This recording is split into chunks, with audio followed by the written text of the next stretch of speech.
today's lecture is antidepressants. Okay, drug used for the treatment of depression.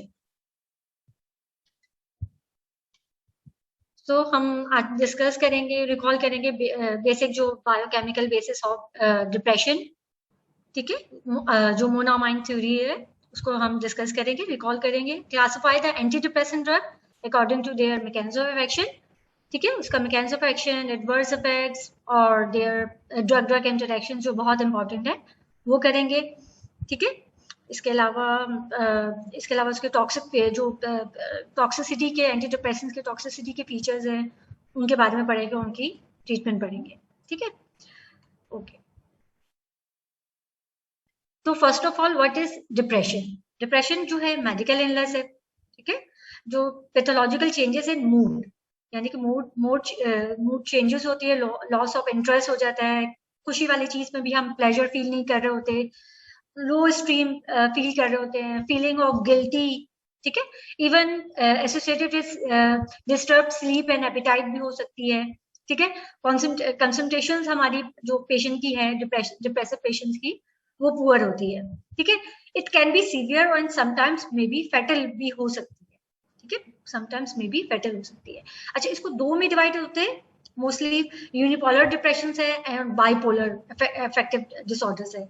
Unipolar disorders means कि सिर्फ depression होगा patient में, और bipolar affective disorders means उसमें जो है डिप्रेशन अलॉन्ग विद मैनिक यानी कि साइकोसिस के भी सिम्टम्स हो गए, उसको कहते हैं बाइपोलर डिसऑर्डर, यानी कि डिप्रेशन अलॉन्ग विद मेनिया, यानी कि साइकोसिस के सिम्टम्स अलॉन्ग विद डिप्रेशन, आपकी ऑल्टरनेटिव साइकिल चलेगी पेशेंट में बाइपोलर डिसऑर्डर में.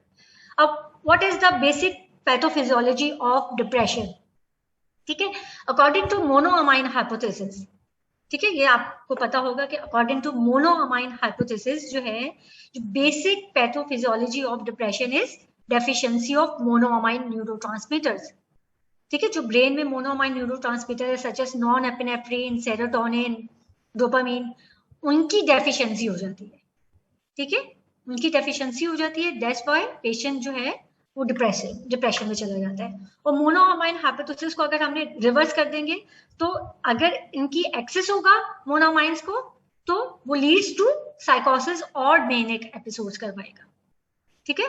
तो डेफिशिएंसी जो है वो करवाएगा डिप्रेशन, एंड एक्सेस जो होगा वो आपकी साइकोसिस करवाएगा, ठीक है. तो बेसिक मैकेनिज्म क्या है डिप्रेशन का, associated with changes in level of neurotransmitter in brain, ठीक है, such as serotonin, dopamine and non epinephrine, ठीक है. अच्छा, ये जो है इन्फ्लुएंस करता है बाय फिजिकल इलनेस, अगर किसी पेशेंट्स में जेनेटिक कंडीशंस है, सब्सटेंस अब्यूज है पेशेंट्स, ठीक है, डाइट, सर्टेन डाइट भी आपके हार्मोनल चेंजेस जो है पेशेंट्स में, ब्रेन इंजरीज है, ठीक है, और इवन सोशल कंडीशंस भी होती है ना, वो भी आपके मोनोअमाइन्स की लेवल्स को पेशेंट्स के डिस्टर्ब करवा सकता है, ठीक है. अच्छा, तो हमने क्या करना है कि हमारा एम एंटी डिप्रेसेंट्स का हमें पता चल गया कि बेसिक क्या है कि डेफिशिएंसी ऑफ मोनोअमाइन्स है, आइदर वो डेफिशिएंसी ऑफ मतलब 1 होगा या तीनों होगा, डोपामिन का हो सकता है, सेरोटोनिन का हो सकता है, नॉन एड्रेनल का, तीनों का एक साथ भी हो सकता है.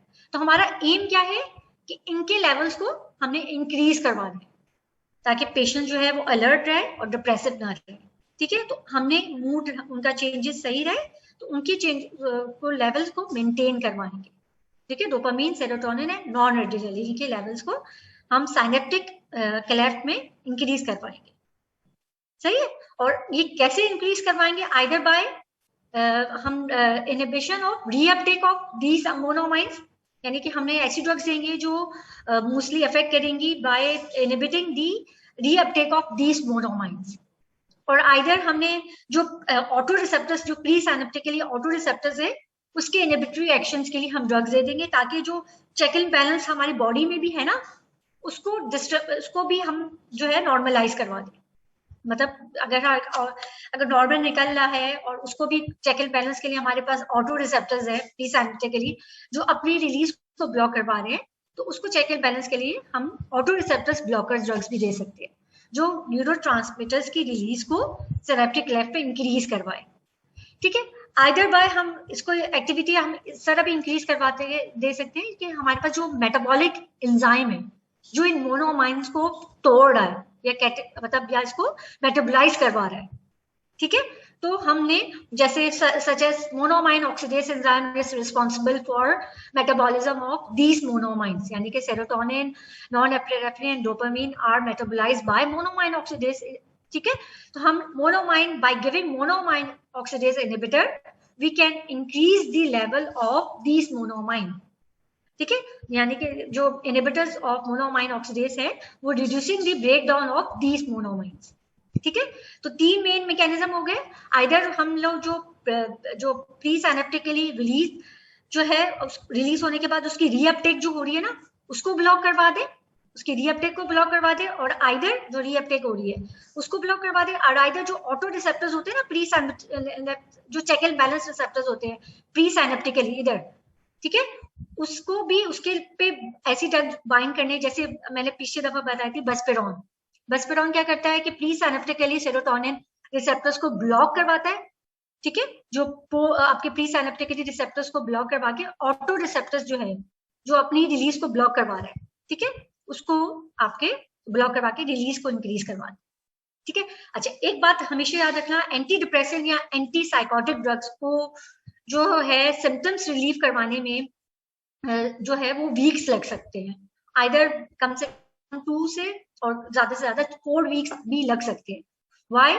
इस वजह से क्योंकि ये मोनोअमाइन्स की डेफिशिएंसी इतने एक्सटेंड तक होगी कि उसको रिप्लेस करवाने के लिए पेशेंट में इतना टाइम पीरियड हमें चाहिए होगा, ठीक है। फौरन ये नहीं है कि हमने फीवर की तरह, ये डिप्रेशन नहीं है कि अगर हमने फौरन ड्रग दी और फौरन फीवर डाउन हो गया, नहीं, हमें जो है लिटेंसी पीरियड जो है 2 to 4 वीक्स हो सकता है, ठीक है। डिप्रेसिव सिम्टम जो है वो 2 to 4 वीक्स तक जा सकता है, ठीक है। तो ब्रॉडली हमने antidepressant are classify into either reuptake inhibitors और either enzyme inhibitors. Enzyme inhibitors are monoamine oxidase inhibitors, ठीक है। वी हैव रीअपटेक इनहिबिटर्स और एंजाइम इनहिबिटर्स, ठीक है। तो रीअपटेक इनहिबिटर्स किस तरह काम करते हैं कि हमारे पास मोस्टली क्या होता है कि सेरोटोनिन ट्रांसपोर्टर्स होते हैं प्री सिनेप्टिकली, आइदर वो सेरोटोनिन ट्रांसपोर्टर्स होते हैं, नॉन एपिनेफ्रिन ट्रांसपोर्टर होते हैं और डोपामीन ट्रांसपोर्टर्स होते हैं, ठीक है।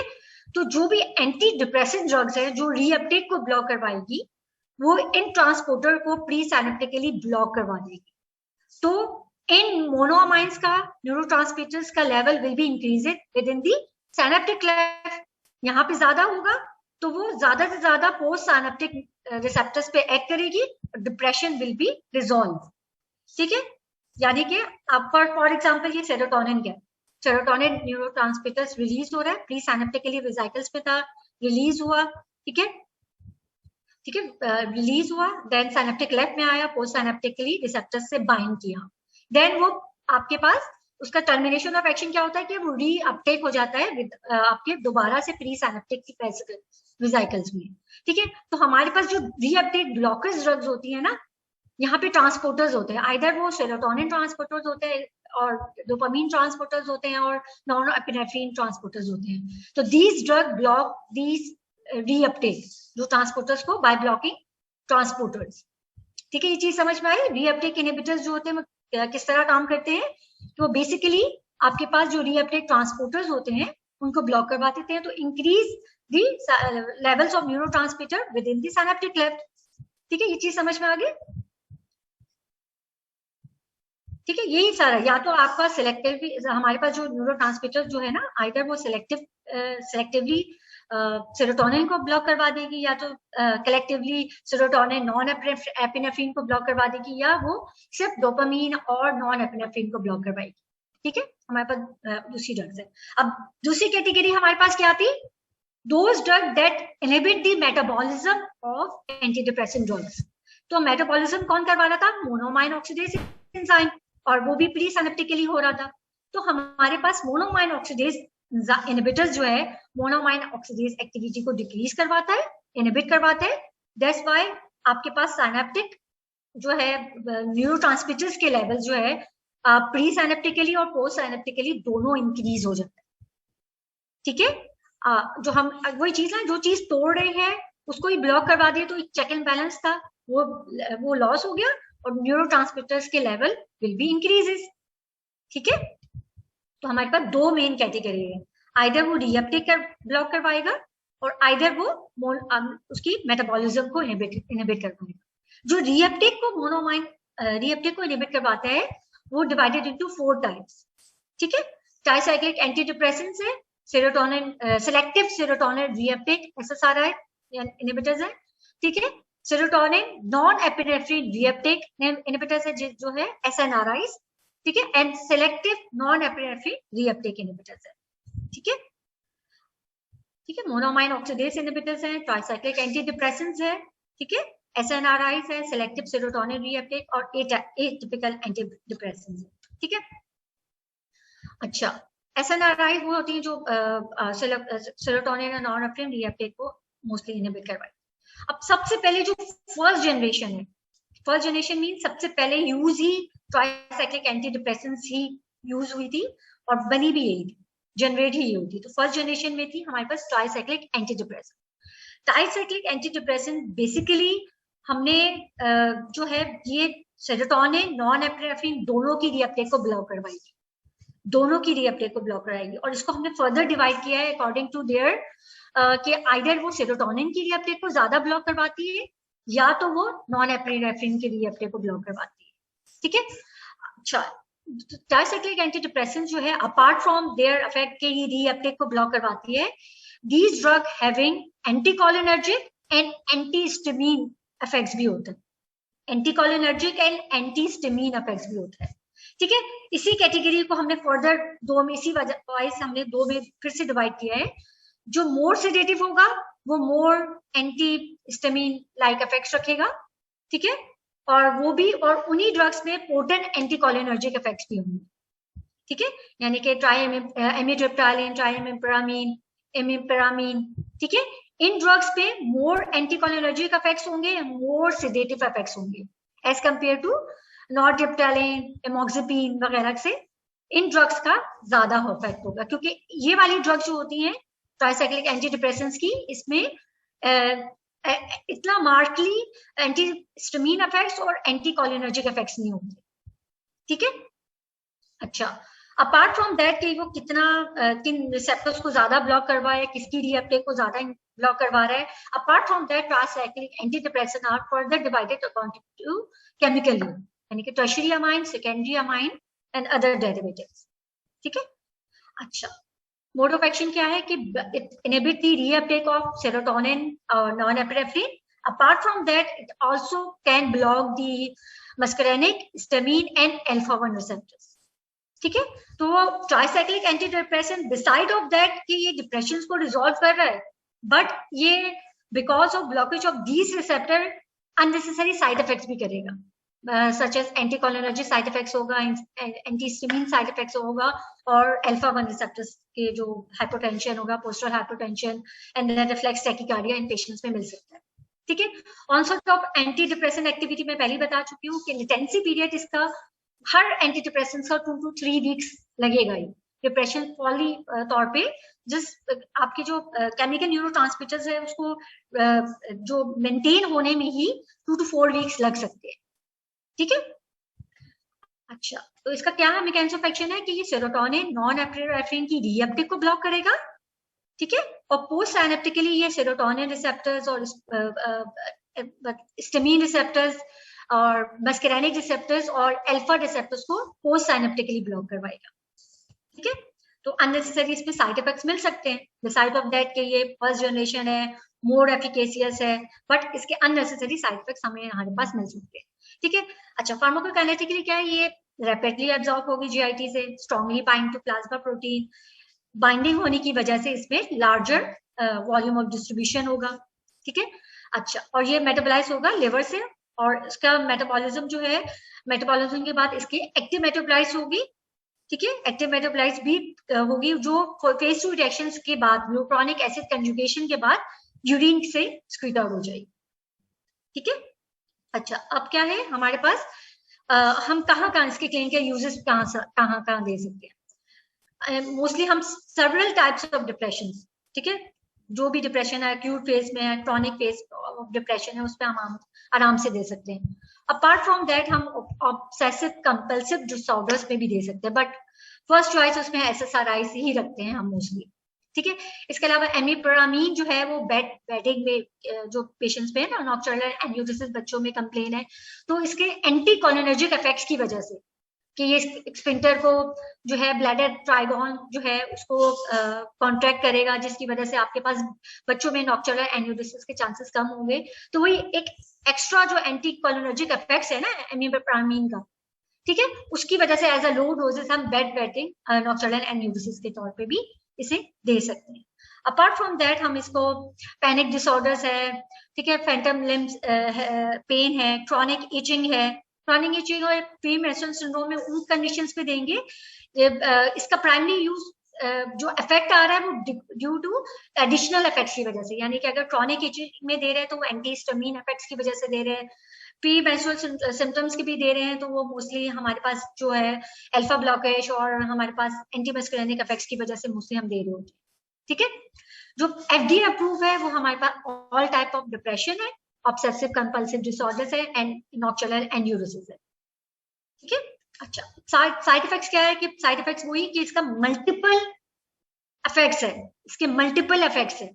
ठीक है, इसके एंटीकोलिनर्जिक इफेक्ट्स भी है, अल्फा ब्लॉकेज इफेक्ट्स भी है। ठीक है, तो एंटीकोलिनर्जिक इफेक्ट्स की वजह से इसमें वही anticholinergic side effects are constipation, dry mouth, dry eye, dry मतलब सिक्रीशंस कम हो जाती है, टैकीकार्डिया मिल सकता है, ठीक है, यूरिनरी ऑब्स्ट्रक्शन मिल सकती है। ठीक है, जस्ट लाइक आपके एंटीकोलिनर्जिक साइड इफेक्ट्स जो मिल सकते हैं। और इवन आपके पास जो एंटीहिस्टामिन लाइक साइड इफेक्ट्स है वही इंक्रीज एपेटाइट हो जाता है, जिसकी वजह से लीड्स टू वेट गेन और सेडेटिव इफेक्ट्स है। ठीक है, और अल्फा ब्लॉकेज इफेक्ट्स की वजह से जो अल्फा रिसेप्टर्स जो है और blood vessel will be block which leads to vasodilation, postal hypertension which leads to reflex tachycardia. ठीक है, तो एंटी मस्कुलिनिक साइड इफेक्ट्स है, अल्फा ब्लॉकेज साइड इफेक्ट्स है, एंटीहिस्टामिन साइड इफेक्ट्स है एंड अदर्स है। ठीक है, अच्छा, एक बात याद रखिएगा कि tricyclic antidepressant at higher doses में क्या करेगा कि just like quinidine like effect रखेगा। क्यूनिडीन लाइक इफेक्ट, क्यूनिडीन जो है वो आपके पास मेम्ब्रेन स्टेबलाइजिंग इफेक्ट्स रखता है। मेम्ब्रेन स्टेबलाइजिंग इफेक्ट्स मींस कि ये आपके पास जो ऑटोनॉमिक जो ऑर्गन्स है, मतलब स्मूथ मसल्स या कार्डियक मसल्स में, उसपे जो सोडियम रिसेप्टर्स है उसको ब्लॉक करवा देते। ठीक है, तो tricyclic antidepressant at higher और टॉक्सिक डोजेस में हार्ट को में जो है जो एडवर्स इफेक्ट्स में तो टैकीकार्डिया कर रहा है इनडायरेक्टली, ये कि वो एंटीकोलिनर्जिक इफेक्ट्स की वजह से भी टैकीकार्डिया कर रहा है, अल्फा ब्लॉकेज इफेक्ट्स की वजह से भी टैकीकार्डिया कर रहा है। बट एक हायर या फैटल डोजेस पे क्या करेगा, वो membrane direct membrane stabilising effect रखेगा और directly sodium channels over the cardiac muscle जो है वो ब्लॉक करवा देगा।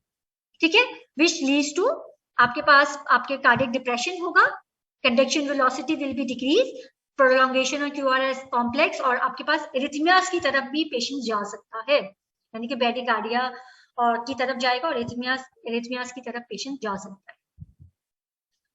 ठीक है, ये चीज समझ में आई बेटा कि आपके पास अगर नॉर्मल थेरेपेटिक डोजेस पे एडवर्स इफेक्ट्स मिलेंगे। ठीक है, एडवर्स इफेक्ट्स क्यों मिल रहे हैं, मोस्टली एंटी मस्कुलिनिक इफेक्ट्स है या अल्फा एड्रेनर्जिक इफेक्ट्स की वजह से हमारे पास टैकीकार्डिया मिलेगा। बट एट हायर डोजेस या टॉक्सिक डोजेस में डायरेक्ट इफेक्ट उसका होगा मेम्ब्रेन स्टेबलाइजिंग इफेक्ट क्या है, तो वो सोडियम चैनल्स को ब्लॉक करवाएगा ओवर द कार्डियक मसल्स और वो क्यूनिडीन लाइक इफेक्ट्स रखेगा और आपके पास ब्रैडीकार्डिया की तरफ लेके चला जाएगा। ये चीज समझ में आई? ठीक है, अब है अब ड्रग इंटरेक्शंस, अब इसके तो मल्टीपल इफेक्ट्स है। ठीक है, तो इसका जो है फार्माकोडायनेमिकली इसके अगर मैंने एंटीहिस्टामिन्स के साथ दे दिया या अल्कोहल के साथ दे दिया तो सेडेशन के जो इफेक्ट्स है, इसके सेडेटिव इफेक्ट्स जो है विल बी इंक्रीजेस। ठीक है, अगर मैंने एंटी मस्कुलिनिक यानी कि मैंने एट्रोपिन के साथ इसको मिला के दे दिया, ठीक है, या मैंने किसी तब कोई भी ड्रग्स दे दी थी, पेशेंट ले रहा था और वो एंटी मस्कुलिन के साथ हमने ये ट्राइसाइक्लिक एंटी डिप्रेसेंट यूज कर ली, तो anticholinergic side effects will be increases.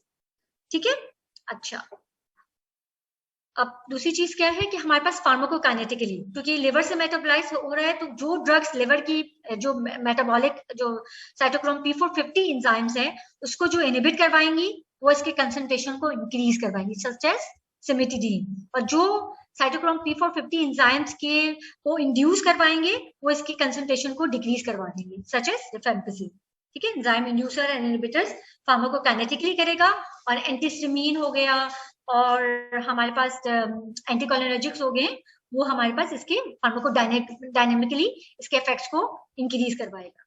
अच्छा, अब इसी तरीके से एक तो बेसिकली जो क्लासिफिकेशन जो मैंने फर्स्ट बताई थी ना कि सेडेटिव है, कौन सी ड्रग जो है वो सेडेटिव थी, ये वाली एक क्लासिफिकेशन बताई थी ना कि मोर सेडेटिव कौन सी है, पोटेंट एंटीकोलिनर्जिक कौन सी है। ये आपके C3 लेवल्स के भी बीसीक्यूज आ सकती है। ठीक है, हम साइड इफेक्ट्स रिलेटेड पूछ लेंगे कि इन ड्रग्स के किस मतलब which of the following drug is mostly associated with anticholinergic, यानी कि उसमें यूरिनरी रिटेंशन हो रहा है या कॉन्स्टिपेशन हो रहा है या एंटीहिस्टामिन इफेक्ट्स है कि मोर सेडेशन हो रही है।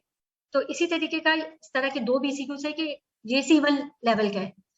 Choose the antidepressant having both tricyclic antidepressant having both highly sedative and high anticholinergic activity. ठीक है, प्रोटोटाइप इसमें एमिट्रिप्टाइलिन है। ठीक है, एमिट्रिप्टाइलिन है, वेरी गुड बेटा।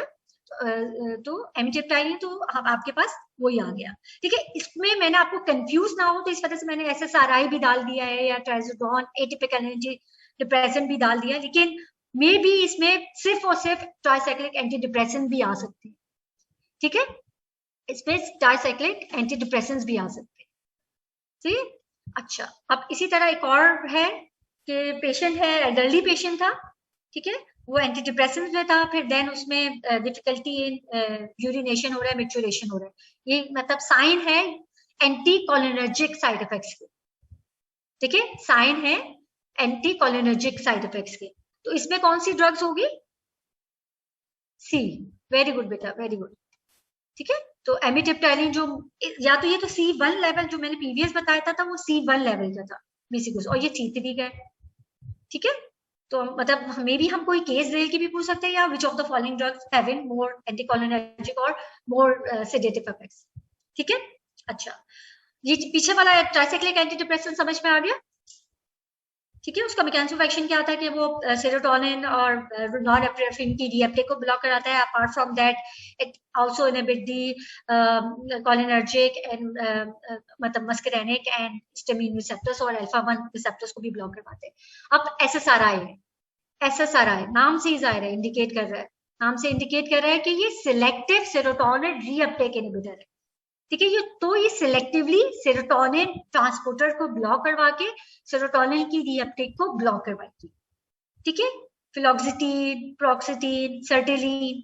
ठीक है, अच्छा, मोस्ट कॉमनली क्योंकि इसका सिलेक्टिवली इफेक्ट है, और जस्ट लाइक मतलब ट्राइसाइक्लिक एंटीडिप्रेसेंट की तरह इसका कोई एंटीकोलिनर्जिक या एंटीहिस्टामिन लाइक कोई इफेक्ट नहीं है।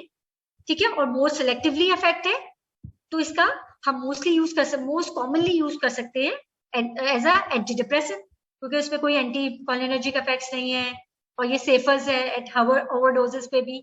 ठीक है, क्योंकि सिलेक्टिवली इनहिबिट कर रहे हैं रीअपटेक ऑफ सेरोटोनिन को। ठीक है,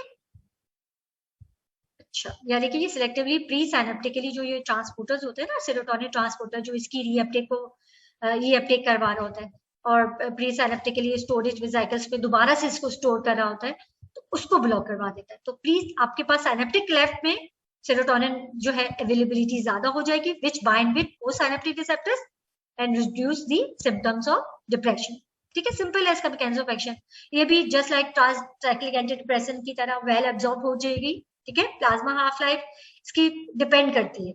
ठीक है, मैं एक ड्रग बताती हूँ जिसकी प्लाज्मा हाफ लाइफ मोस्टली इसकी होती है 16 to 36 आवर्स तक होती है, लेकिन इसमें एक ड्रग होती है फ्लॉक्सिटीन। ठीक है, फ्लॉक्सिटीन की हाफ लाइफ है 50 आवर्स। ठीक है, और फ्लॉक्सिटीन जो है इट्स सेल्फ एक्टिव मेटाबोलाइट्स पे भी कन्वर्ट हो रहा है, जिसकी एक्टिव मेटाबोलाइट्स की हाफ लाइफ है 10 डेज तक, 10 डेज तक है। तो आपके पास फ्लॉक्सिटीन का जो ड्यूरेशन ऑफ एक्शन हो गया ना, जो पेरेंट ड्रग और एक्टिव मेटाबोलाइट्स दोनों की को मिला के हो गया। ठीक है, तो हम इसको वंस वीकली के तौर पे भी यूज कर सकते हैं, वंस वीकली के तौर पे भी यूज कर सकते हैं। Fluoxetine is longer acting than other SSRIs। ठीक है, ये चीज समझ में आ गई कि मोस्टली ये वेल एब्जॉर्ब ओरली होती है, लिवर से मेटाबोलाइज होती है, और देन फेज 1 एंड फेज 2 दोनों रिएक्शन से मेटाबोलाइज होके यूरिन से स्क्रीट आउट हो जाती है। ठीक है, अब क्या है कि फ्लॉक्सिटीन जो है वो लॉन्गर एक्टिंग है। ठीक है, फ्लॉक्सिटीन लॉन्गर एक्टिंग है जो अमंग ऑल SSRIs। ठीक है, तो वंस वीकली डोज भी हम इसको दे सकते हैं। ठीक है, अच्छा अब एक और चीज है, आपके पास फार्माकोकाइनेटिकली इंपॉर्टेंट चीज जो आपकी BC को इसमें भी आता है, 3 ड्रग के नाम याद रखिए SSRI में, फ्लॉक्सिटीन, फ्लॉक्समीन एंड प्रोक्सिटीन। 2 F है और 1 P है, F2P। ठीक है, वो ड्रग्स जो होते हैं वो पोटेंट इनहिबिटर्स ऑफ साइटोक्रोम, जो आपके पास C5P इनहिबिटर्स है 3A4 एंड 2D6 का। ठीक है, जो these 2 enzymes are mostly responsible for metabolism of tricyclic, antidepressant है, antipsychotic है, antiarrhythmic drugs है, और certain other drugs है। ठीक है, तो ये तीनों ड्रग्स हैं, इन जो मेटाबॉलिक एंजाइम है उसको इनहिबिट करवा के इनके जो इफेक्ट्स है अदर ड्रग्स के इफेक्ट्स को इंक्रीज करवा सकती है और टॉक्सिसिटी की तरफ उन ड्रग्स को लेके जा सकती है। ठीक है, तो इन दोनों ड्रग्स का ड्रग ड्रग इंटरेक्शन ज्यादा होता है एज कम्पेयर टू सर्टिलिन और अदर ड्रग्स का। ठीक है, अच्छा इसको हम कहाँ कहाँ दे सकते हैं, मैंने बताया था कि ट्राइसाइक्लिक एंटी डिप्रेसेंट मोस्टली आपके पास ऑल टाइप ऑफ डिप्रेशन में यूज करते हैं, ये भी आप यूज कर सकते हैं ऑल टाइप ऑफ डिप्रेशन, और ये मोस्टली फर्स्ट चॉइस यूज करते हैं।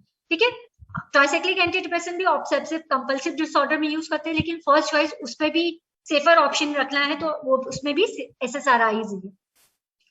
नर्वस डिसऑर्डर्स है, पैनिक डिसऑर्डर्स है, न्यूरोपैथिक पेन है, even in case of neuropathic pain, ठीक है, उस केसेस में भी SSRI आप दे सकते हो।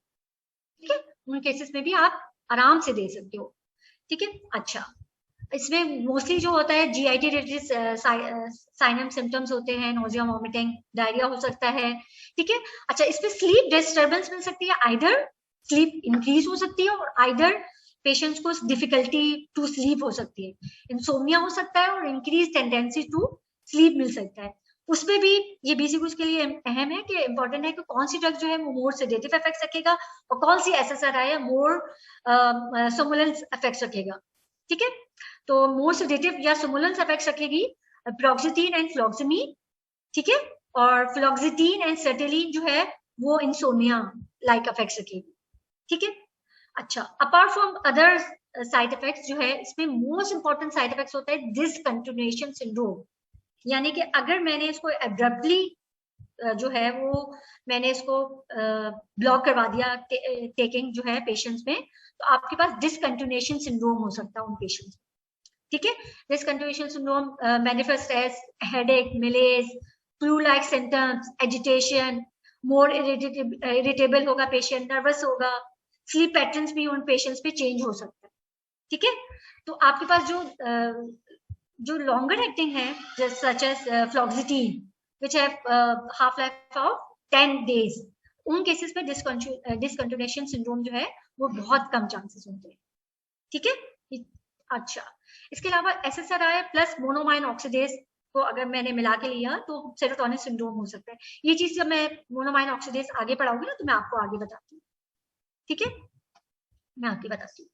अच्छा, तो फ्लॉक्सिटीन याद रखिएगा कि लॉन्गर हाफ लाइफ है, सो और मोस्टली डिसकंटिन्यूएशन सिंड्रोम उन SSRI के साथ एसोसिएटेड होता है जो शॉर्टर हाफ लाइफ होती है, जो शॉर्टर हाफ लाइफ होती है। जो शॉर्टर हाफ लाइफ में हमारे पास फ्लॉक्समीन आ जाएगा, प्रोक्सिटीन आ जाएगा एंड सर्टेलिन आ जाएगा। ठीक है, तो आपके पास जो हमारे पास जैसे एक आंसर है fluoxetine has a lower risk of causing an SSRI discontinuation syndrome.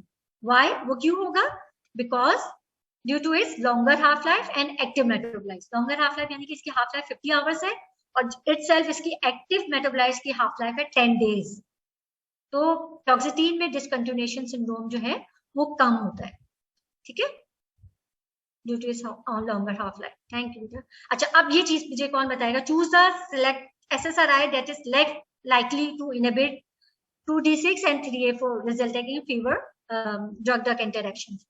ठीक है, इसमें कौन सी ड्रग्स होगी, A, very good, very good बेटा, इसमें ए है, मैंने बताया था 2F एंड ए पी है, एक पी है, ठीक है, वेरी गुड। अच्छा अब है नेक्स्ट जो है, अच्छा अब सिलेक्टिव सेरोटोनिन रीअपटेक इनहिबिटर समझ में आया, कुछ पूछना है उसमें? ठीक है, इसमें बीसीक्यूज जो है आइदर इस तरह का आ सकता है, और आइदर मैंने बताया था ना कि मतलब एक तो इस तरह का आ सकता है कि डिसकंटिन्यूएशन सिंड्रोम जो है मैं किस ड्रग्स में कम होता है, इस तरह का बीसीक्यूज आ सकता है। और दूसरी चीज की सेडेशन और एक्टिवेटिंग जो है इफेक्ट्स कौन ज्यादा करेगा, यानी कि इंसोम्निया कौन करेगा, सोमुलेंस कौन सी एसएसआरआईज करेगी।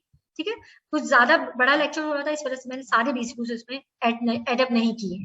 ठीक है, अच्छा अब है serotonin non epinephrine reuptake inhibitor. पहले एसएसआरआई था, अब एसएनआरआई है। एसएनआरआई यानी कि serotonin non adrenaline reuptake inhibitors which are venlafaxine, desvenlafaxine. ठीक है, ये इनहिबिट करेगा reuptake of both serotonin and non epinephrine. ठीक है, ये इफेक्टिव होगा डिप्रेशन में और न्यूरोपैथिक पेन में, जस्ट लाइक एसएसआरआईज की तरह। ठीक है, और इसको भी जस्ट लाइक एसएसआरआईज की तरह इस पे भी कोई एंटी कोलिनर्जिक इफेक्ट्स नहीं होते, कोई एंटी हिस्टामिन इफेक्ट्स नहीं होते। ठीक है, तो आपके एसएनआरआई भी जस्ट एसएसआरआई की तरह फीवर जो बहुत कम साइड इफेक्ट्स होते हैं इसके। ठीक है, इसका मैकेनिज्म ऑफ एक्शन क्या है कि सेरोटोनिन ट्रांसपोर्टर्स को ब्लॉक करवाता है, ठीक है, और नॉन एपिनेफ्रिन ट्रांसपोर्टर को ब्लॉक करवा देता है। तो ये both increases the synaptic concentration of serotonin and non epinephrine both. ठीक है, अच्छा venlafaxine differ from the standard tricyclic antidepressant is that कि ये इनहिबिट नहीं करवाता सेरोटोनिन रीअपटेक को, या इनहिबिट नहीं कर पाता नॉन एड्रेनालिन रीअपटेक को, या इसमें लोअर एंटीडिप्रेसेंट एक्टिविटी है, या सी। वेरी गुड, वेरी गुड बेटा, यानी कि वो तो मैंने उसमें खुद ही स्टेरिक डाल दिया था। Does not have anticholinergic and anti adrenergic effects. ठीक है, ये चीज हो गई। अच्छा अच्छा, ये इस तरह आ सकता है, ये भी सीन 1 लेवल का है कि which of the following level as SNRIs, कौन सी ड्रग है जेट एक्ट एज एसएनआरआईज। ठीक है, वेलनाफेक्सिन। ठीक है, इसमें वही ड्रग्स है कि या मतलब वेलनाफेक्सिन, डेक्सवेलनाफेक्सिन, कोई भी डुलोक्सिटिन, कुछ भी नाम आ सकता है। ठीक है, तो आपने क्लासिफिकेशन को टिप पे रखना होगा। ठीक है, अच्छा मोस्टली बीसी को उसमें वेलनाफेक्सिन जो है वो ज्यादातर यूज होता है। ठीक है, इसी तरह हमारे पास एक और ड्रग है जो सिलेक्टिवली नॉन एपिनेफ्रिन को रीअपटेक को इनहिबिट करवा के सिर्फ सिलेक्टिवली नॉन एपिनेफ्रिन के लेवल्स को सिनेप्टिक लेफ्ट में इंक्रीज करवा सकता है। ठीक है, तो ये भी जो है मोर सेफर होगा देन ट्राइसाइक्लिक एंटीडिप्रेसेंट्स की तरह सेफ। ठीक है, अब है हमारे पास मोनोअमाइन ऑक्सीडेज इनहिबिटर्स। ठीक है, ट्राइसाइक्लिक एंटीडिप्रेसेंट की तरह ये भी फर्स्ट जनरेशन ऑफ एंटीडिप्रेसेंट्स में आती है। अब वो अलग बात है कि आजकल यूज कम होती है because of their side effects and multiple food and drug interactions है। ठीक है, अच्छा क्लासिफिकेशन मोनोमाइन ऑक्सीडेज इनहिबिटर्स है, आइदर वो सिलेक्टिवली के या तो सिलेक्टिव आपके है या मोनोमाइन ऑक्सीडेज सिलेक्टिव इनहिबिटर्स है, ए इनहिबिटर्स है, या नॉन सिलेक्टिव इनहिबिटर्स। ठीक है, मोक्लोबिमाइड जो है वो आपके सिलेक्टिवली और रिवर्सिबली मोनोमाइन ऑक्सीडेज ए को इनहिबिट करवाएगा, और नॉन सेलेक्टिव इनहिबिटर्स में अदर ड्रग्स आ जाएंगी। ठीक है, और मोनोमाइन ऑक्सीडेज इनहिबिटर्स इस तरह भी डिवाइड कर सकते हैं जो रिवर्सिबल और जो इरिवर्सिबली आपके पास मोनोमाइन ऑक्सीडेज को ब्लॉक करवा रहा है। तो हमारे पास apart among them monoamine oxidase में इन सब में मोक्लोबिमाइड जो है वो मोर सुपीरियर रहेगा। वो क्यों सुपीरियर रहेगा? क्योंकि ये रिवर्सिबली एंड सिलेक्टिवली ब्लॉक करवा रहा है मोनोमाइन ऑक्सीडेज को, क्योंकि इसके साइड इफेक्ट्स और ड्रग ड्रग इंटरेक्शंस बहुत सारे हैं। अगर मैंने नॉन सेलेक्टिव दे दिया जो इरिवर्सिबली भी ब्लॉक करवा रही है, यानी कि आप देख सकते हैं कि वही चारों ड्रग्स हैं वो नॉन सेलेक्टिव में भी आ रही है और इरिवर्सिबली भी आ रही है। तो ये ड्रग्स मैं यूज करूंगी। स्लेजिनिन का क्या है कि हमारे पास स्लेजिनिन का ट्रांसडर्मल पैच अवेलेबल है। ठीक है, तो पैच अवेलेबल है तो हमारे पास स्लेजिनिन का एक एडवांटेज है कि इसका अगर हमारे पास पैच अवेलेबल होगा तो इसका फीवर साइड इफेक्ट्स होंगे एज कम्पेयर टू अदर, यानी कि फेनेल्जीन एंड ट्राइनाइल सिप्रामिल। ठीक है, उसकी तरह से उसके मुकाबले में कम साइड इफेक्ट्स होंगे एज कम्पेयर टू अदर्स, क्योंकि इसके हमारे पास ट्रांसडर्मल पैचेस भी अवेलेबल है। ठीक है, अच्छा इसका मैकेनिज्म ऑफ एक्शन क्या होगा? इसका मैकेनिज्म ऑफ एक्शन क्या है कि inhibit the inhibit the monoamine oxidase enzyme, so it increases the concentration of monoamine within the synaptic cleft. ठीक है, जो मोनोमाइन की मेटाबॉलिज्म है ना आपके सिनेप्टिक वेसिकल्स में या आपके पास प्री सिनेप्टिकली मोनोमाइन ऑक्सीडेज एंजाइम है, उसको ब्लॉक करवा के आपके पास मोनोमाइंस की कंसंट्रेशन जो है वो इंक्रीज करवा सकते हैं. ठीक है, सिंपल है. ठीक है, या तो रीअपटेक को ब्लॉक करवा दो या तो इसकी मेटाबॉलिज्म को ब्लॉक करवा दो. तो ये वाली ड्रग्स मेटाबॉलिज्म को ब्लॉक करवाती है. ठीक है, अच्छा, तो मोक्लोबिमाइड जो है वो selective and reversible inhibition of monoamine oxidase A inhibitor है. ठीक है, अच्छा, ये भी just like tricyclic anti depressant की तरह फर्स्ट जनरेशन में ही आती है एंटी डिप्रेसेंट के लिए, लेकिन आजकल इसमें साइड इफेक्ट ज्यादा है और इसमें डाइटरी रिस्ट्रिक्शन पेशेंट्स को एंड ड्रग ड्रग इंटरेक्शंस को बारे में बताना पड़ता है. प्रिकॉशंस बहुत सारे हैं, साइड इफेक्ट सारे हैं, बहुत सारे, इस वजह से इसको हमने लास्ट ऑप्शन रख लिया है. ठीक है, इसके लिए हम लोग लास्ट ऑप्शन मोस्टली आजकल तो यही चल. ठीक है, अच्छा, मोस्टली इसमें कहाँ दे सकते हैं? डिप्रेशन में दे सकते हैं, पार्किंसन डिजीज में दे सकते हैं, और प्रोफाइलेक्सिस ऑफ माइग्रेन में दे सकते हैं. Apart from that post panic disorder है, पोस्ट ट्रॉमेटिक स्ट्रेस डिसऑर्डर्स है. ठीक है, बाइपोलर डिप्रेशन है. ठीक है, इस वजह से हम लोग और जब इसके लीथल डाइटरी और ड्रग्स साइड इफेक्ट्स है तो हम लोग जो है इसको लास्ट ऑप्शन में रखेंगे जब अदर ड्रग्स जो है, अदर एंटी डिप्रेसेंट जो ड्रग्स है वो फेल हो चुकी है. ठीक है, अच्छा, अब मील जो इसके इंटरेक्शंस हैं, अगर ड्रग ड्रग इंटरेक्शन देखा जाए तो वो आइदर वो सेरोटोनिन जो है उनके साथ है या नॉन एड्रेनालिन के साथ. ठीक है, या आइदर वो सेरोटोनिन की जो मेटाबॉलिज्म को कम करवा रहा है या जो रीअपटेक को कम करवा रहा है, जैसे SSRI मैंने दे दिया, उसके साथ मैंने मोनोमाइन ऑक्सीडेज इनहिबिटर्स दे दिया, तो ये सिलेक्टिवली आपके सबकी मोनोमाइंस की मेटाबॉलिज्म को डिक्रीज करा रहा है. लेकिन मैंने SSRI दे दिया तो सेरोटोनिन रीअपटेक भी ब्लॉक हो रहा है. ठीक है, तो सेरोटोनिन लेवल सिलेक्टिवली इंक्रीज हो गया तो सेरोटोनिन सिंड्रोम की तरफ चला जाएगा. ठीक है, और अगर नॉन एपिनेफ्रिन ड्रग्स होंगी जो नॉन एपिनेफ्रिन की रीअपटेक को ब्लॉक करवा रहा है या जी रिलीज को एनहांस करवा रहा है, जैसे इनडायरेक्ट एक्टिंग सिम्पथोमाइमेटिक ड्रग्स हैं, या सर्टेन जो डाइटरी कंपोनेंट्स है जैसे टायरामीन है, वो भी जो है मेटाबोलाइज होती है मोनोमाइन ऑक्सीडेज एंजाइम से ही. और टायरामीन का भी क्या काम होता है कि वो मोनोमाइंस या नॉन एपिनेफ्रिन की रिलीज को प्री साइनेप्टिकली इंक्रीज करवाती है. ठीक है, तो डाइटरी अगर मैंने मोनोमाइन ऑक्सीडेज इनहिबिटर्स के साथ टायरामीन दे दी जो चीज में है, वाइन में है, ठीक है, रेड मीट में है, तो क्या होगा, टायरामीन भी है वो भी मेटाबोलाइज मोनोमाइन ऑक्सीडेज से हो रहा था, तो मोनोमाइन ऑक्सीडेज इनहिबिटर इसकी भी मेटाबॉलिज्म को डिक्रीज करवा देगा. ठीक है, टायरामीन का लेवल्स विल बी इंक्रीजेस, और टायरामीन सिनेप्टिक क्लेफ्ट में जाके क्या करेगा, आपके सिनेप्टिक क्लेफ्ट में क्या जाके करेगा कि आपके नॉन एड्रेनालिन की रिलीज को इंक्रीज करवा देगा, नॉन एपिनेफ्रिन की रिलीज को इंक्रीज करवा देगा. दैट्स व्हाई अब हमारे पास एड्रेनर्जिक ट्रांसमिशन इंक्रीज होगी तो हाइपरटेंसिव क्राइसिस की तरफ पेशेंट जा सकता है. ठीक है, ये चीज समझ में आई कि डाइटरी रिस्ट्रिक्शन हमने किस तरह इसका इंटरेक्शन हो रहा है और सेरोटोनिन के साथ किस तरह इसका इंटरेक्शन हो रहा है, ये चीज समझ में आई बेटा. ठीक है, इसी तरह इनडायरेक्ट एक्टिव सिम्पथोमाइमेटिक ड्रग्स के साथ भी अगर हम देंगे तो भी इसके इफेक्ट्स को वो बढ़ा के हाइपरटेंसिव क्राइसिस की तरफ जाएगा. ठीक है, सेरोटोनिन सिंड्रोम अगर SSRI के साथ दे रहे हो तो सेरोटोनिन सिंड्रोम की तरफ चला जाएगा. ठीक है, तो इसके मल्टीपल आपके ड्रग ड्रग इंटरेक्शंस हैं. ठीक है, ट्राइसाइक्लिक एंटीडिप्रेसेंट्स के साथ दोगे तो सीजर और हाइपरपायरेक्सिया हो जाएगा. फ्लॉक्सिटीन या SSRI के साथ दोगे तो सेरोटोनिन सिंड्रोम मैनिफेस्ट होगा, which manifests as hyperthermia, seizures है, डायरिया है, मायोक्लोनिक सीजर्स की तरह मिल सकता है, डायफोरोसिस मिल सकता है, मेड्रासिस मिल सकता है.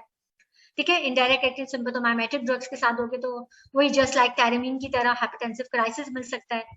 ठीक है, ओपाइट एनाल्जेसिक में के साथ भी, पैथिडीन के साथ भी ये हाइपरटेंसिव क्राइसिस करवा सकता है. ठीक है, और serotonin syndrome manifest as diaphoresis, agitation, mydriasis, ठीक है, क्लोनस, ट्रेमर्स एंड हाइपररिफ्लेक्सिया. ठीक है, अगर इस तरह अगर BCQs आ गया कि पेशेंट SSRI ले रहा था, एक और ड्रग्स ली, एडिशन करवाई, so patient manifest as agitation, diaphoresis, clonus and tremors, तो वो कौन सी ड्रग्स हो सकती है, विच ऑफ द फॉलोइंग, तो उसमें आपने चूज कर सकते हैं मोनोमाइन ऑक्सीडेज इनहिबिटर्स का। ठीक है, तो इन समरी क्या है, monoamine oxidase only use in case of tricyclic antidepressant resistant या अदर जो एंटीडिप्रेसेंट काम नहीं कर रही हो because of its numerous dietary and drug interaction. ठीक है, हमारे पास ए जो इनहिबिटर्स है mostly use as antidepressants है, और बी वाले जो एंटी यूज होते हैं जो सेलेक्टिवली बी को इनहिबिट करते हैं वो selectively use for anti Parkinson drugs के लिए यूज होते हैं। ठीक है, अच्छा साइड इफेक्ट्स इसके चीज रिएक्शंस होते हैं, जैसे टाइरोमीन, क्या मैंने बताया था इंटरेक्शन विद टाइरोमीन मोनोमाइन ऑक्सीडेज वो मिल सकता है। चीज रिएक्शन जो क्या था कि tyramine metabolised by the liver. ठीक है, monoamine oxidase inhibit their metabolism, so tyramine जो है वो लेवल इंक्रीजेस। तो इनडायरेक्ट एक्टिंग, इनडायरेक्ट एक्टिंग जो है हमारे पास जो टाइरोमीन जो है act as indirect acting sympathomimetic effects ये है कि वो आपके एड्रेनर्जिक लेवल्स को इंक्रीज करवा के हाइपरटेंसिव क्राइसिस की तरफ जा सकता है। ठीक है, अगर हमने एसएसआरआई के साथ दे दिया तो सेरोटोनिन लेवल्स को इंक्रीज करवा के ये सेरोटोनिन सिंड्रोम की तरफ जा सकता है। और सेरोटोनिन सिंड्रोम की मैनिफेस्टेशन में बताया कि डायफिडोसिस, पैंक्रियासिस है और सीजर्स है। ठीक है, और तो हमने रिस्ट्रिक्शन कर दी है टायरामीन रिच डाइट के साथ। ठीक है, अब ये चीज समझ में आया बेटा, ये चीज समझ में आई। इसके जस्ट साइड इफेक्ट्स ही ज्यादा है, मैकेनिज्म ऑफ एक्शन तो बहुत सिंपल है, मैकेनिज्म ऑफ एक्शन बहुत सिंपल है कि ये metabol that inhibit the metabolism of monoamine oxidase. ठीक है, तो बहुत ही सिंपल है इसका। मोहम्मद बेटा आपको समझ में आया बेटा?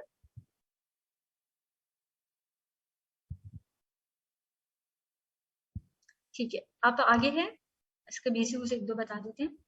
अच्छा, मोक्लोब्रोमाइड के बारे में एडवांटेज है कि वो तो मैंने पहले बता चुकी हूँ। दो एडवांटेज था, क्या थे कि एक ये सिलेक्टिवली इनहिबिट करवा रहा है, दूसरी क्या है कि ये रिवर्सिबली इनहिबिट करवा रहा है। ठीक है, रिवर्सिबली इनहिबिट करा रहा है, कोई आपके पास प्रेशर रिस्पॉन्स को जो डाइटरी रिस्ट्रिक्शन थी वो नहीं होती इसके साथ, इसमें कोई ऐसी एंटीकोलिनर्जिक या सेडेटिव इफेक्ट्स इनमें नहीं होता। ठीक है, ये यूज कर सकते हैं हम एल्डरली पेशेंट में एंड विद अगर वो हार्ट डिजीज पेशेंट्स है तो उन पेशेंट्स में भी हम यूज कर सकते हैं। और ये mild to moderate case of depression alternative to tricyclic antidepressant हम मोक्लोब्रोमाइड को यूज कर सकते हैं। अच्छा, cheese reaction in a monoamine oxidase inhibitor patient manifest as, किस तरह मैनिफेस्ट हो सकता है चीज रिएक्शन?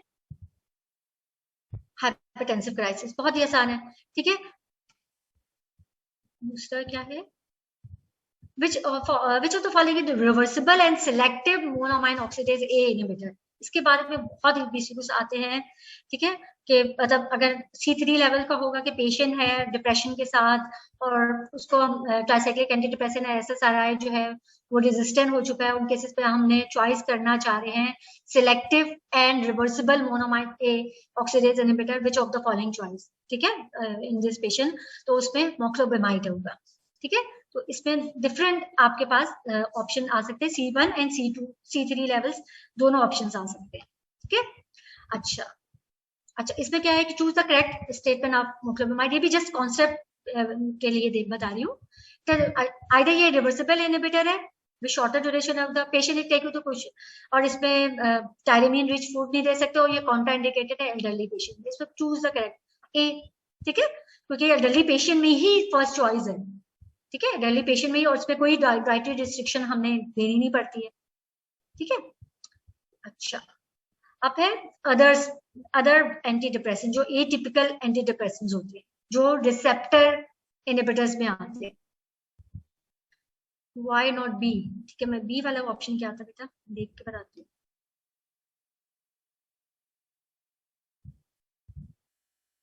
अच्छा, इसमें क्या है प्रिकॉशंस, इसमें हमने हमने पेशेंट को need to take precaution not to consume tyramine rich food, यानी कि पेशेंट को मैंने प्रिकॉशंस बतानी है कि आपने टायरामीन रिच फूड नहीं देनी। और मैंने मोक्लोब्रोमाइड के बारे में पहले ही बता चुकी हूँ कि इसमें कोई भी डाइटरी रिस्ट्रिक्शन अलाउ नहीं होता।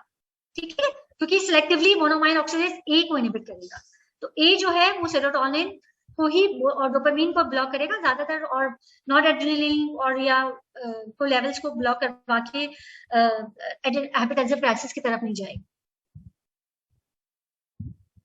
जी बेटा, ठीक है, इसमें कौन सा राइट था, फिर से मैं पीछे जाती हूँ बेटा।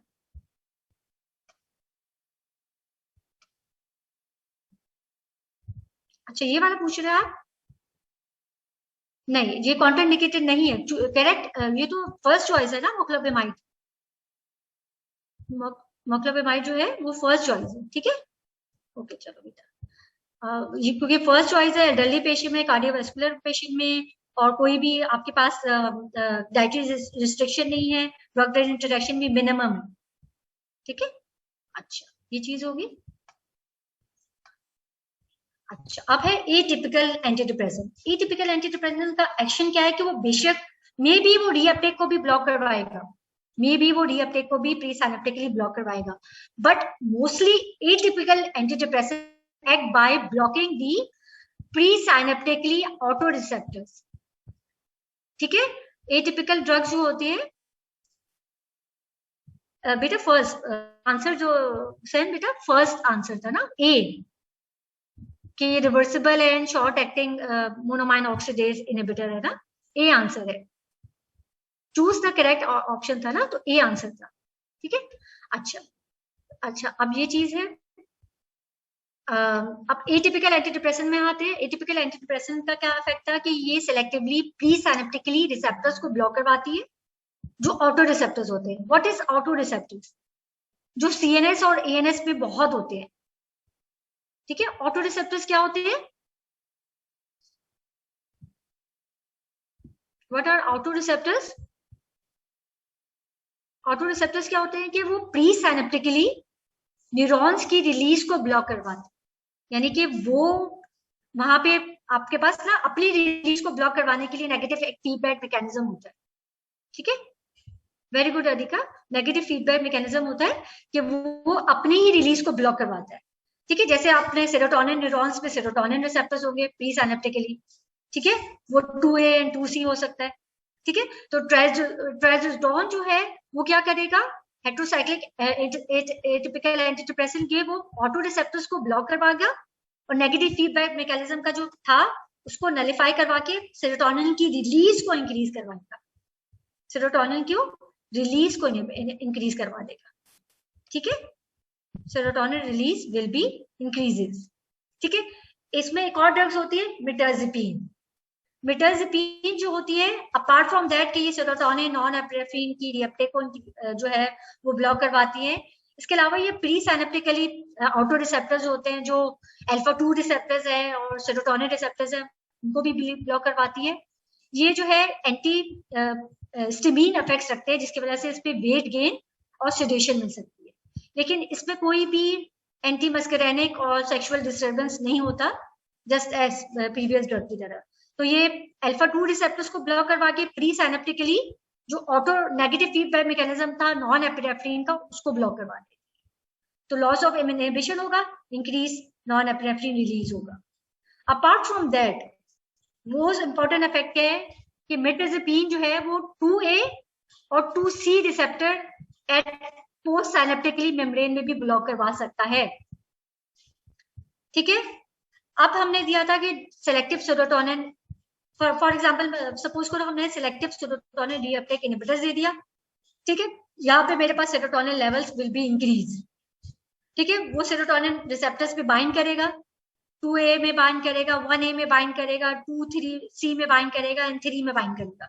3 में बाइंड करेगा यानी कि कीमोरिसेप्टर ट्रिगर जोन में बाइंड कर जाएगा और नोज़िया वॉमिटिंग जो मेजर साइड इफेक्ट्स है एसएसआरआई का वो होगा, ठीक है। सेक्सुअल डिस्टर्बेंस मिल सकती है, ठीक है, इन केस ऑफ एसएसआरआई में, क्योंकि ये और इंसोम्निया मिल सकता है क्योंकि ये जो सेरोटोनिन जो इंक्रीज हुआ था वो 2A में बाइंड करेगा। एजिटेशन मिल सकती है क्योंकि ये 2C में भी बाइंड करेगा, और नोजिया वॉमिटिंग मिल सकता है क्योंकि ये कीमोरिसेप्टर ट्रिगर जोन को भी स्टिमुलेट करवा के नोजिया वॉमिटिंग करवाएगा। और इवन इन सर्टेन पेशेंट में सुसाइडल टेंडेंसी को भी इंक्रीज करवा।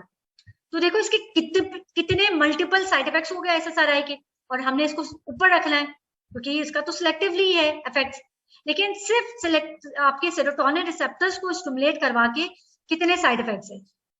और डिप्रेशन के नलिफाई करवाने के लिए सिर्फ मेरे पास 1A रिसेप्टर होगा ना, सिर्फ 1A रिसेप्टर्स को ही मैंने स्टिमुलेट करवाना है और फिर मेरे पास डिप्रेशन विल बी रिजॉल्व। सो अगर मैंने एसएसआरआई के साथ मिटाजिपीन दे दिया, ठीक है, तो मिटाजिपीन क्या करेगा, 2A 2C एंड जो 3 रिसेप्टर्स है, जो कीमोरिसेप्टर जोन में भी 3 रिसेप्टर्स है, उसको भी ब्लॉक करवा देगा।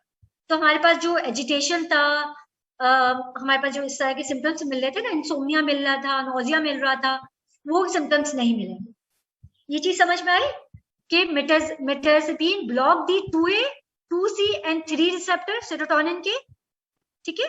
तो सो हमारे पास जो अननेसेसरी साइड इफेक्ट्स मिल रहे थे SSRI के, just as sexual disturbance, insomnia, agitation and nausea, ठीक है, वो नहीं मिलेंगे, क्योंकि अब वो सिर्फ सेरोटोनिन जो है वो डायरेक्टली चला जाएगा सिर्फ 1A रिसेप्टर की तरफ, और वहां पे जाके वो जो चेक एंड बैलेंस को छोड़ के वहां पे नलिफाई करवा देगा डिप्रेशन। ये चीज समझ में आई बेटा? चलो ठीक है, ये चीज हो गई। तो ये मोस्टली हम SSRI के साथ मिला के दे सकते हैं। अब दूसरी चीज क्या है कि इसमें जो मोस्टली साइड इफेक्ट्स मिलता है वो सेडेशन मिलती है और इंक्रीज एपिटाइट मिलती है, increase because of their antihistamine side effects की वजह से, ठीक है। विप्रोपियोन मैं लास्ट वीक बता चुकी हूँ, यहाँ पे मैं नहीं बता रही, ठीक है। विप्रोपियोन का मोस्टली लास्ट वीक मैंने बताया था कि वो सेरोटोनिन की रिलीज को इंक्रीज करवा रहा था। अपार्ट फ्रॉम दैट क्या है, प्री सिनेप्टिकली रिसेप्टर को ब्लॉक करा के, अपार्ट फ्रॉम दैट ये जो है नॉन एपिनेफ्रिन की ट्रांसपोर्टर और डोपामीन की ट्रांसपोर्टर को भी ब्लॉक करा के रीअपटेक को भी ब्लॉक करवा सकता है, यानी कि रिलीज को भी इंक्रीज करवाएगा सेरोटोनिन को pre synaptically by blocking the pre synaptically auto receptors, और ये रीअपटेक को भी इंक्रीज करवा सकता है, ब्लॉक करवा सकते हैं, ठीक है। विप्रोपियोन। कुछ पूछना है बेटा? इस दफा मैंने बीच कुछ एंड में नहीं रखे थे, वो साथ साथ मैंने रख दिए थे ताकि आप लोगों को जैसी पढ़े उस वक्त ही क्लास वाइज ना समझ में आ जाए। कुछ पूछना है बेटा किसी ने भी? बीच कुछ समझ में ना आया हो वो पूछ लो, ठीक है। थैंक यू बेटा, थैंक यू। अच्छा, मिटाज़ेपीन जो है, मैं एक दफा फिर रिपीट करती हूँ, तो मिटाज़ेपीन जो है वो अपार्ट फ्रॉम दैट, मैं एक दफा फिर बता दूं कि वो ऑटो रिसेप्टर्स को ब्लॉक करवा रहा है, auto receptor of serotonin and non epinephrine का जो ऑटो रिसेप्टर्स थे ना, अल्फा 2 और जो प्री सिनेप्टिकली सेरोटोनिन के लेवल्स के रिसेप्टर्स को ब्लॉक करवा के इन्हीं के जो नेगेटिव फीडबैक मैकेनिज्म है उसको नलिफाई करा रहा है। दूसरी चीज क्या करवा रहा था कि हमारे पास SSRI को अगर हम देंगे तो अननेसेसरी साइड इफेक्ट्स होंगे, क्योंकि डिप्रेशन हो रहा है, क्यों डिप्रेशन को वो रिजॉल्व करवा रहा है बाय एक्टिवेटिंग दी सेरोटोनिन 1A रिसेप्टर्स, ठीक है। और मिटाज़ेपीन जो क्या करवा रहा था, और मिटाज़ेपीन जो है वो जो अननेसेसरी SSRI के साइड इफेक्ट्स मिल रहे थे because of stimulation of 2A, 2C and 3 receptors which are sexual disturbance है, agitations है, nausea, vomiting है, even increase the tendency of suicidal attack. So अगर मैंने मिटाज़ेपीन दे दिया, एक तो वो सेरोटोनिन की रिलीज को भी इंक्रीज करवा रहा है, अपार्ट फ्रॉम दैट वो पोस्ट साइनेप्टिकली इन रिसेप्टर्स को भी ब्लॉक करा रहा है, यानी कि पोस्ट साइनेप्टिकली इन रिसेप्टर जो 2A, 2C एंड 3 रिसेप्टर्स को ब्लॉक करवा रहा है। आपके पास ऑटो रिसेप्टर्स को भी ब्लॉक करवा रहे हैं, ठीक है, सेरोटोनिन के, जिसकी वजह से रिलीज ज्यादा हो रही है, अल्फा 2 के भी लेवल्स को भी ब्लॉक करा के नॉन एपिनेफ्रिन के लेवल्स को भी इंक्रीज करा रहा है। और अगर SSRI है उसके साथ मिला के दे रहे हो तो अननेसेसरी साइड इफेक्ट्स को ब्लॉक करवाएगा और डायरेक्ट करेगा सेरोटोनिन को टुवर्ड्स दी जहां पे मेन एंटी डिप्रेशन इफेक्ट्स इसके मिलते हैं, यानी कि 1A की तरफ लेके जाएगा, ठीक है। ये चीज समझ में आई बेटा?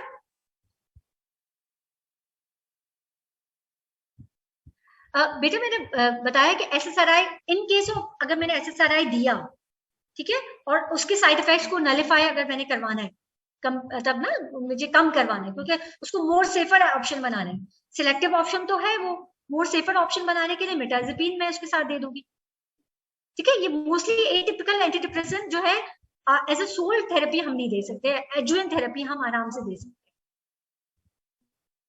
ठीक है। एडवर्स इफेक्ट्स ऑफ मोहम्मद, adverse effect of tricyclic antidepressant बहुत सारे हैं।